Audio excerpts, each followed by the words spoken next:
আমি দেখছি যে একটা বিশাল বড় বাঘ, অন্তত 10 থেকে 12 হাত লম্বা ওর বাঘটা। আর যখনই ও লাফ দিয়ে মানে ঝাঁপিয়ে এসে পড়েছে, ঝাঁপিয়ে এসে পড়ে আমার থাবা দিয়েছে। থাবা দেওয়ার পরে মানে এইখান থেকে এই চোখের কোণার থেকে এইখানে উঠছে, এইখানে উঠছে, আবার এই এই এইখান থেকে এখানে উঠছে, আবার এই এইখান থেকে এই আইছে। এরপরে এইখানে একটা আছে। আমাদের যে কয়রা যে আমরা যে সুন্দরবনে যারা মাছ ধরি, এদের কাশিরাবাদ ফরেস্ট স্টেশন আছে, ওইখান থেকে সরকারি অনুমোদন নিয়ে আমরা সুন্দরবনে যাই মাছ ধরতে। পাস করে 6 দিনই পাস দেয়, ওই পাস নিয়ে যাই আমরা মাছ ধরতে। মাছ ধরতে এখন তো এই ভাটা, এই ভাটার ওই যে একটা দেখেন উপরে জঙ্গলের উপরে একটা ছোটো একটা নামা আছে, ওই নামার ভিতরে যে আমরা জাল পাতি দিয়ে আসি। জাল পাতি দিয়ে ওই জালটা আবার জালটা উঁচা করে দিয়ে আসি। রাত 12টা একটা সময় জোয়ারটা পরে বন্যা হয়ে যায়। যখনই জোয়ারটা বন্যা হয় তখন ওই জালটা যেই উঁচু করে দিয়ে আসি, ওই ভাটাটা সরে আসে, সরে আস্তে আস্তে আপনার রাত পেয়ে যায় বা ভোর 6টা 7টা 8টা এরকম, মানে প্রতিদিন 1 ঘন্টা 1.5 ঘন্টা করে গণ অতিবাহিত হয়। আর মাছ ধরতে মনে করেন এখান থেকে গেছি 2 কিলো 2.5 কিলো ভিতরে। আর 2 কিলো 2.5 কিলো ভিতরের থেকে যখন মাছ ধরে আসতেছি, এখানে বনের ভিতরে এরকম স্যাওই মাছ ধরতে হয়, কিন্তু উপরে যদি বাঘ থাকে দেখা তো সম্ভব না আসলে। আর যখনই মাছ ধরতে আসতেছি, নৌকার নিকট বলতে চলে এসে মাথাটা ব্যথা করছে, উঠে দাঁড়াইছি। দাঁড়ায় আমি এরকম তাকাই দেখি যে বনের ভিতরে বাঘ। কিন্তু আমি যে ওখান থেকে সর্বশরী যাক সাইডে চাপ একসাথে যাবো, কিন্তু সে সুযোগ আমার দেয়নি সে। যখনই আমি দেখছি তখন ও লাফ দিছে, লাফ দিয়ে আমার সামনে থাবাতে দিলে আমি ওই ডাবার ভিতরে পড়ে গেছি। ডাবার ভিতরে যখন পড়ে গেছি তখন সাইডে যে ছিল ওরে বলছি, তুমি যেন আমার থুয়ে দেন, আমি কিন্তু এখনও মরিনি। আর উনি ওই হাঁকাহাঁকি চিল্লাপাল্লা মানে বড়ু বাড়ি করতেছে। আর নরম কাদার পরে আমার ধরে রাখছে, তো এইখানে পাশা দিছে আর বুকের পরে ওঠে 2 হাত দিয়ে আমার চাবি ধরে রাখছে।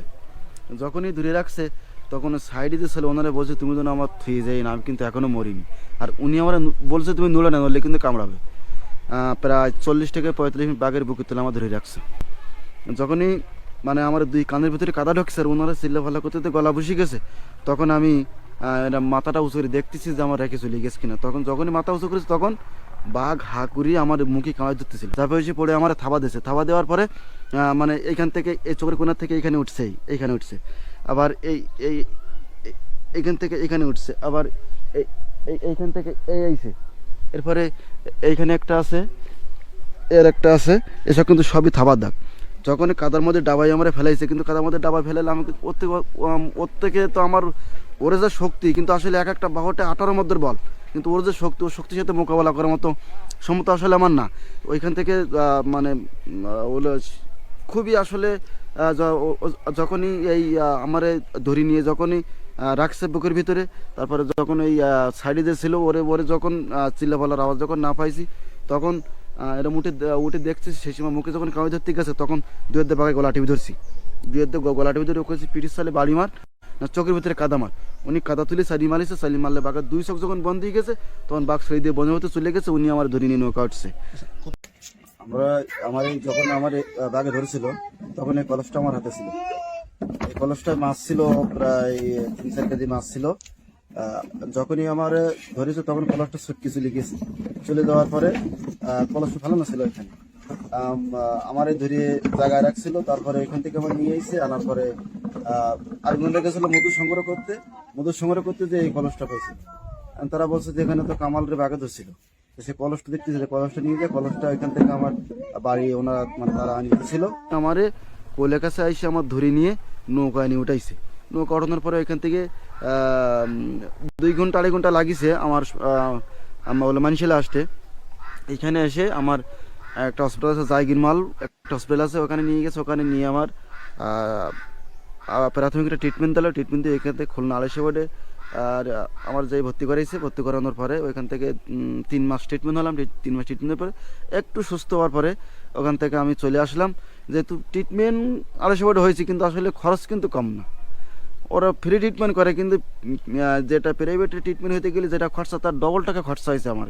আমি একটা ট্যাবলেট খাইছি 1200 টাকা 1300 টাকা, ইঞ্জেকশন করেছে 700 টাকা 800 টাকা এইভাবে আমার দিছে।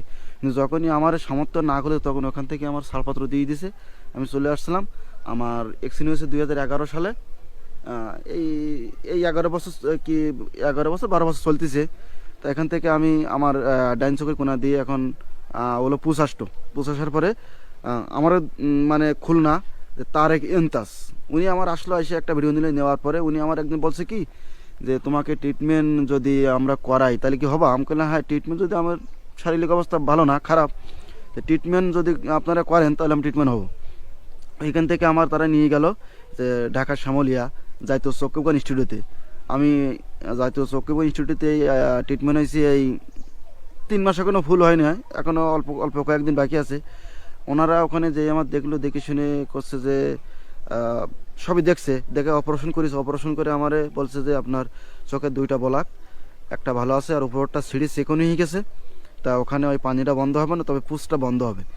তো সেইভাবে ট্রিটমেন্ট হয়ে আমি বাড়িতে আসলাম। বাড়িতে এসে 2 মাস ভালো ছিলাম। 2 মাস পরের থেকে আবার আমার পুনরায় এখন চোখ দিয়ে মানে পানি আসতেছে, জ্বালা যন্ত্রণা করতেছে, আবার পুষ আসতেছে, খুবই কষ্ট করে পাচ্ছি। কিন্তু আসলে আমার এই তারেক ইন্তাস খুবই আমাকে হেল্প করেছে। আমার ঢাকার এক ভাই সোহেল নামে, সেও আমার খুব হেল্প করেছে। কিন্তু আসলে তাদের হেলের কষ্ট দ্বারা তাদের মানে ব্যর্থ হয়েছে। এটা আমার শারীরিক সুস্থ আমি আসলে খুবই কষ্টকর বর্তমান সময়। এখন আমার সংসারে 5-6 জন লোক আছে, তাদের আমাকে চালাতে হয়। তা ওষুধ পানি আমার নিয়মিত এখন প্রতিদিন প্রায় 150 টাকা 200 ওষুধ খেতে হয়। কিন্তু আমি যদি ইনকাম না করতে তাহলে আমি কিভাবে এইগুলি সংগ্রহ করবো? কিন্তু আসলে আমার খুবই একটা কষ্টকর জীবনযাপন করতে মানে হয়েছি।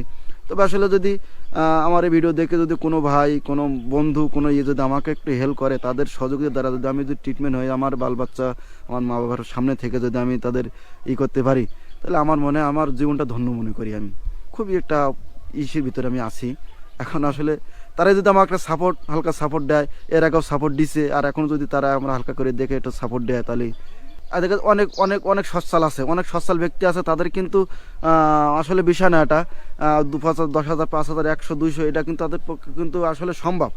অনেক সচ্ছল ব্যক্তি আমার যদি হেল্প মানে করে, তাহলে দেখা যায় আমার এখন ভারতে যাইতে হবে। ভারতে প্রায় 2,00,000 টাকার একটা পলিসি আমার এখানে হবে না। ভারতে যে আমার ট্রিটমেন্ট হইতে হবে, তারা যদি সবাই যদি একটু একটু করে আমাকে একটু সাহায্যের হাত বাড়ায়, তাহলে আমি একটু ট্রিটমেন্ট হয়ে যদি আপনার ওটা তাদের মাঝে তাদের সঙ্গে থাকতে পারি, তাহলে আমি আমার জীবনটা আমি মনে হয় সবচেয়ে ধন্য মনে করবো আমি।